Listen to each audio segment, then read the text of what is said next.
여러분 안녕하십니까. 반갑습니다. 계속해서 신명기 바로 알기 시작해 보도록 하겠습니다.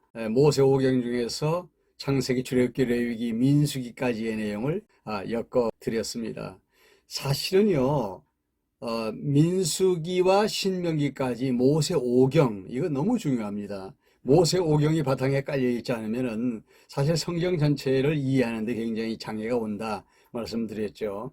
그래서 사실은 이제부터는 나머지 성경들은 의미를 분석해서 간단하게 말씀을 드릴 수가 있습니다. 자, 신명기 우리가 생각해 보도록 하겠습니다. 먼저 신명기의 내용입니다.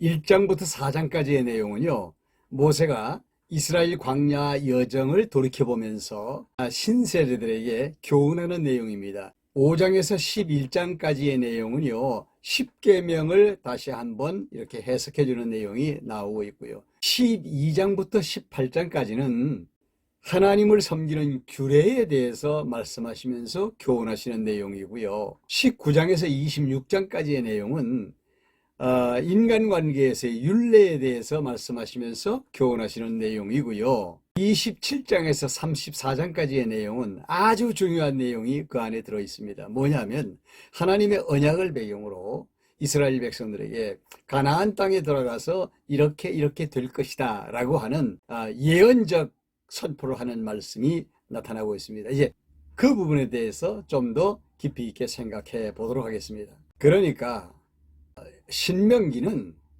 하나님께서 이스라엘 백성들에게 교훈하시는 내용입니다. 누구를 통해서? 모세를 통해서, 과거를 통해서 교훈하시고, 그 과거의 역사가 왜 그런 역사를 만들었는지에 대하여 현재를 말씀하시면서 미래까지 이야기하는 내용이 바로 이 신명이라고 보시면 됩니다. 그러면서 모세는 자기 백성들에게, 말하자면 신세대들이죠. 이 신세대들에게 너희들의 아버지와 너희들의 할아버지가 광야 40년을 지나면서 왜 그들의 몸을 광야에다 묻을 수밖에 없었느냐 하는 부분에 대해서 아주 정확하게 지적을 해줍니다. 그러면서 미래까지 이야기해 주는데, 이 신명기에서는 이 부분이 굉장히 중요한 부분입니다. 지금 모세가 요단강을 바로 옆에다 두고 이제 건너가기만 하면 가나안 땅인데, 그 모압 평지에서 지금 마지막 그 고별 이제 설교를 하고 있는 거거든요. 모세는 아주 중요한 얘기를 했어요. 광야에서 죽은 자들에 대해서는 그 사람들은 바알 부올에게 속한 자들이었었다, 그렇게 말씀하시면서, 그러기 때문에 그들을 광야에다 묻은 것이다. 그러면서 모세는 신세대들에게 말하기를, 그런 가운데서도 너희는 여호와께 붙어 있는 자들이 되었다, 이렇게 말씀합니다. 그렇기 때문에 오늘까지 생존해 있느니라. 그것이 신명기 4장 3절로 4절 안에 있는 말씀이거든요. 정확합니다. 하나님께서는 신세대들을 당신에게 속한 자들로 남겨놓으셨다는 거죠. 성경에는요, 자세히 보게 되면 하나님의 섭리의 비밀들이 다 들어있습니다. 이제 조금 더 깊이 들어가 보도록 하죠. 하나님께서는 이스라엘 백성들에게 기적과 이적을 체험하게 했습니다. 그것도 많이 체험하게 했죠. 애굽에서 나올 때 10가지 재앙도 역시 이스라엘 백성들은 기적 같은 일입니다. 그리고 홍해바다를 걷는 거, 이건 뭐 말할 수도 없는 것이고요. 광야에 들어와서 메추라기가 만나를 먹는 것, 그 다음에 목이 마를 때 반석을 쪼개서 물이 나오게 한 것, 뭐 또 전쟁에서 가랑치 않은 승리를 하게 한 것, 이 모든 것들이 다 기적과 같은 것들이거든요. 그런 기적을 체험했음에도 불구하고 구세대들은 다 광야에서 죽었다는 사실, 왜 그렇게 되었을까요? 무슨 이유가 있을까요? 그런 기적을 보았는데. 그러니까 이 사람들의 특성을 보면 기적을 볼 때는 할렐루야, 여호와 찬양합니다. 그러나 조금 시간이 지나면 다 잊어버리고 다시 주변에서 어떤 유혹이 올 때는 다 무너지고 말죠. 그 바알부올의 사건이라고 하는 것은 우상숭배와 관련된 사건이에요. 그래서 그 사건에 연루된 자들, 이 9세대가 거기에다 연루된 자들이라고 보시면 됩니다. 그러나 신세대들은 그들의 부모의 하는 짓들을 보고 하나님께 붙어 있도록 섭리되었어요. 그래서 가나안 땅에 들어가는 자들은 그때까지 하나님께 붙어 있는 자들이라고 모세가 분명히 이야기를 했습니다.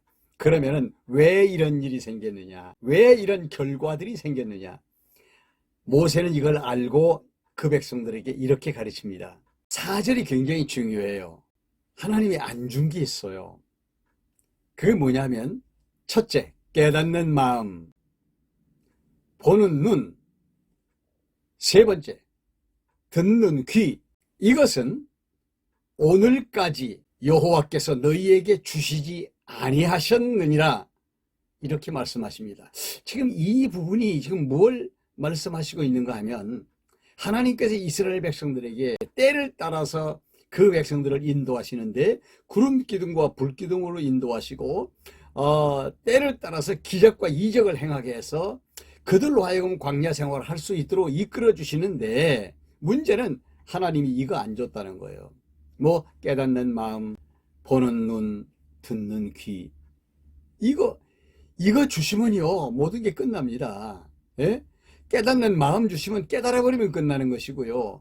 보는 눈, 보는 대로 믿어버리고요. 듣는 귀, 제대로 들으면 제대로 깨달아버리죠. 근데 그거 안 줬어요. 근데 오늘까지도 안 줬다는 것입니다. 그 말은 지금 신세대들에게도 이거 안 줬다는 얘기입니다. 그렇다면 미래는 어떻게 될까요? 지금 하나님께서 아브라함에게 언약한 언약의 말씀이 있어서 그 언약대로 그들이 가나안 땅에 들어가지만 역시 가나안 땅에 들어가서도 그들의 장래가 밝지는 않습니다. 그러면 모세가 마지막으로 이스라엘 백성들에게 선언적 예언을 하는 내용이 나와요. 위로 하나님 여호와를 잘 섬기고 사랑하고 아래로 사람을 사랑하고 그렇게 하면 즉 규례와 율례를 잘 지켜 행하면 너희들에게 형통한 복을 하나님이 주실 것이다. 이렇게 이야기할 수밖에 없어요. 그래서 우리가 이 부분만 생각하면 그렇구나. 하나님의 말씀대로 살면 복을 받는 것이고 하나님 말씀대로 살지 않으면 이렇게 저주를 받고 고생을 하게 되는 것이구나. 우리가 이렇게 깨달을 수밖에 없는 부분이죠. 그러나 성경을 자세히 보면은요 그렇지 않습니다. 모든 것은 하나님 당신 자신이 뜻을 세우시고 그 뜻대로 섭리해 나가시는 과정 속에서 드러나는 것이라고 볼 수 있죠. 왜 하나님은 이스라엘 백성들에게 왜 깨닫는 마음과 보는 눈과 듣는 귀를 안 주셨을까요? 이것도 하나님의 섭리인 거예요. 주시면 뭐 끝나는데. 그래서 마지막에 모세는 자기 백성들에게 아주 단적으로 이야기를 합니다. 너희들 분명히 가나안 땅에 들어가서는 먹어서 배가 부르고 생활이 부유해지게 되면 너희들이 반드시 여호와 하나님을 배신할 것이다. 그렇게 이야기를 합니다. 그것이 어디까지 이어지는 예언인가 하면 다윗이 왕이 되어서 나라를 세우고 그 나라가 갈라지고 북이스라엘이 아수르에게 망하고 그리고 남쪽 유다가 바벨론에게 멸망하는 자리 그리고 백성들이 흩어지고 다시 고국으로 하나님께서 돌아오게 해서 돌아오는 자리에까지의 모든 역사를 모세에게 하나님께서 언약을 하심으로 모세가 하나님께 받은 그 말씀을 백성들에게 단호하게 예언을 하면서 말씀해 주시는 내용이죠. 이것까지를 봐야 신명기를 제대로 보는 것입니다. 그래서 모세 언약은 뭐냐? 모세 언약은 이스라엘 백성들의 흥망성쇠와 관련되어져 있는 것입니다.